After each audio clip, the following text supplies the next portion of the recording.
Hello everyone, a very good evening to you all. To all my viewers, to all my wonderful students and my dear friends.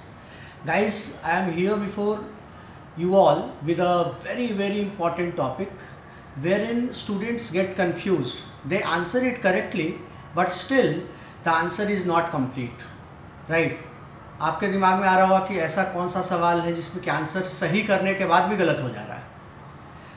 सवाल ये है कि pardoning power is vested in whom?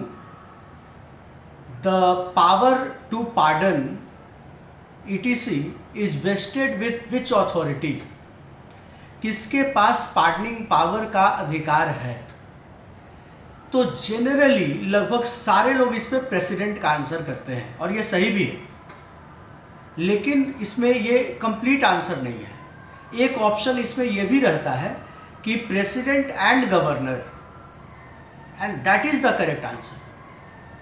President and governor, president is not complete answer. President के पास तो power है ही है, इसमें कोई डाउट नहीं है। This is a very right answer, there is no doubt about it.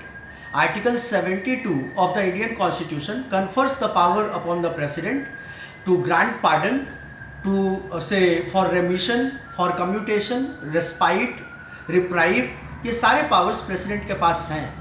लेकिन अगर क्वेश्चन में हमारा 4 ऑप्शन है, एक प्रेसिडेंट है, एक गवर्नर है, एक प्रेसिडेंट एंड गवर्नर है और एक नन ऑफ द अबव है, तो आंसर आप सिर्फ प्रेसिडेंट नहीं कर सकते या फिर आंसर आप सिर्फ गवर्नर नहीं कर सकते। जनरली लोग गवर्नर पे नहीं करते, लोग प्रेसिडेंट, जैसे ही प्रेसिडेंट देखते हैं वो आगे के ऑप्शन पे जाते ही नहीं है, वो प्रेसिडेंट पे ही टिक मार कर देते हैं और यहीं पे ब्लंडर हो जाता है। ये यूपीएससी में भी पूछा गया है, जुडिशल सर्विसेज में भी पूछा गया है, क्लैट में भी पूछा गया है, सारे टॉप एग्जाम्स में पूछे गए हैं और लगभग लोग गलत बना देते हैं, जो कि बड़ा सिंपल सा सवाल है। जैसे आर्टिकल 72 में प्रेसिडेंट के पास पावर्स दिए गए हैं पार्डन के, उसी तरह से आर्टिकल 161 में गवर्नर के पास भी अधिकार है पार्डन करने का। Article 72 of the Indian constitution confers power upon the president, and similarly article 161 of the Indian Constitution confers power upon the governor, that is to grant pardon, to remission, to commutation, to reprieve and to respite, right?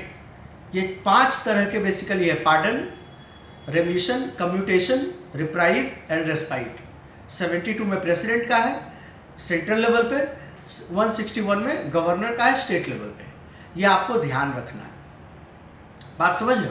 तो complete answer करना है president and governor. सिर्फ president नहीं होगा, सिर्फ governor नहीं होगा और नन ऑफ द अबव तो होगा ही नहीं। So the correct option will be C, that is the third option, that is president and governor.